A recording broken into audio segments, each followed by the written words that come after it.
For the first time since 2019, the Colts are getting some great news coming in to the beginning of the new season.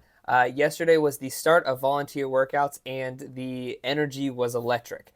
You looked at these guys like Jonathan Taylor, who last year came in with a hoodie, like hood over, like there was all these speculation about him wanting a trade and all this stuff right before the draft, right after the draft, all of this stuff. D-Buck was supposed to apparently get traded, and now he just signed another extension.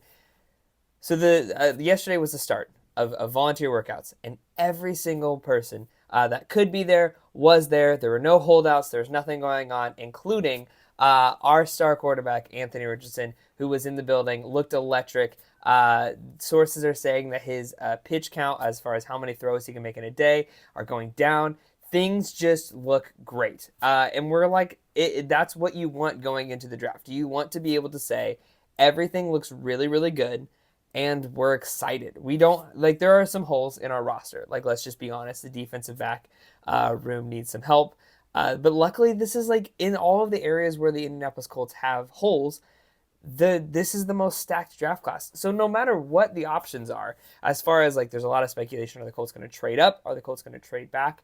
I think that the Colts are going to be in really good shape because this is such a deep draft class in the areas of need for the Indianapolis Colts. I mean, you even look at a position that doesn't need a lot of help but could use some depth is the offensive line, and you've got an incredibly deep offensive line. No matter where the Colts go, as far as if they're going to trade up or trade back, I think that they're going to be in really good shape. And honestly, that may just be me as an optimist. But you look at this, I mean, the Colts like look really good, and it looks like the energy is really good, and it looks like that people are excited to be here back in the building. I mean, honestly, like it's an Indiana day. Indianapolis got up to 83 degrees yesterday, and these guys are still like excited to be there. And I think that shows that there's a significant culture change that they're not, Zaire Franklin had a tweet a couple weeks ago that said that the Indianapolis Colts had lost the offseason Super Bowl, right? Because they were the only team that didn't get crazy aggressive and go after a bunch of new players. But I think that once you get a team that understands the culture, understands the playbook, understands each other, and can build that chemistry, I really do think that's what Ballard's trying to build, and trying to build a team that understands each other and can continue to grow in that depth. I mean, you look at this, and not to compare the Colts to the Patriots, but you look at the Patriots dynasty. The Patriots dynasty for a number of years didn't have anyone besides Tom Brady who was like that all-star player, that like incredibly good player that they could go to another team and continue to dominate. They were good because they were consistent and because they had, they were continuing to grow with each other and had that culture set up. Now, obviously, like it might have been a toxic culture. There's some stuff coming out, but you look at that and you say like, oh, that's what a winning culture looks like. And I think that Ballard is now attempting to say, okay, this is what we're going to do. We're going to bring in our own guys. We're going to do all this. And I think that's really, really exciting. This report coming out from ESPN says the sense of how the quarterback questions have impacted the Colts' draft decisions, considering the following.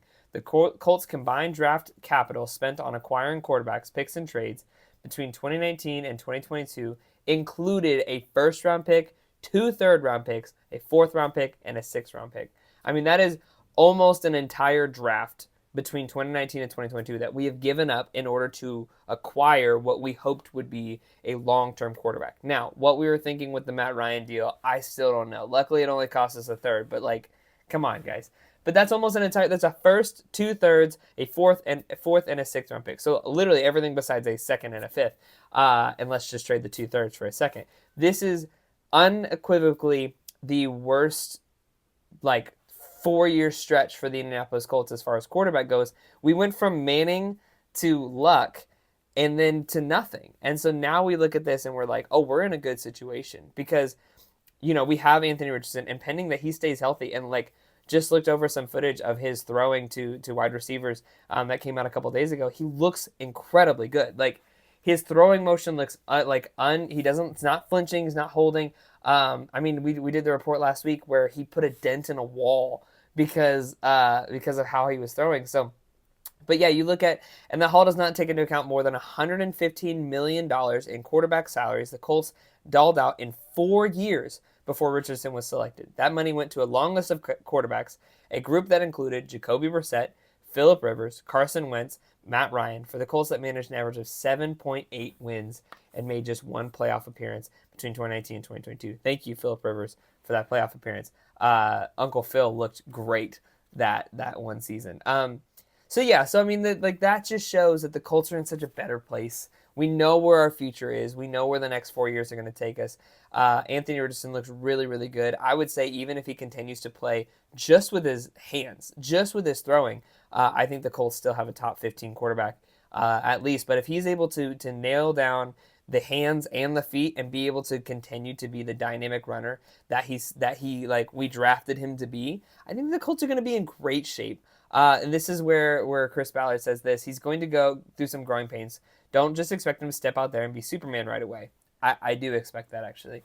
General Manager Chris Ballard said of Richardson, but it is a lot better knowing that you're not going out chasing event and having to dump a bunch of resources into that. Because of that, the draft will be different. First, the Colts will have their full atonement of picks, and they can navigate it more freely. We'll go into, there's Peter Schrager just released his draft, mock draft, so we'll release that video later today. Peter Schrager has been the most accurate draft, like mock draft in the history of football. Like the dude, people base their draft bets off of this. So we'll get into that as far as where the Colts want to go, but this is the first time the Colts will get to draft a quarterback. The Colts won't feel pressure to select a developmental quarterback who could perhaps grow into a visible starter. This is the idea behind the 2020 fourth-round pick, Jacob Eason.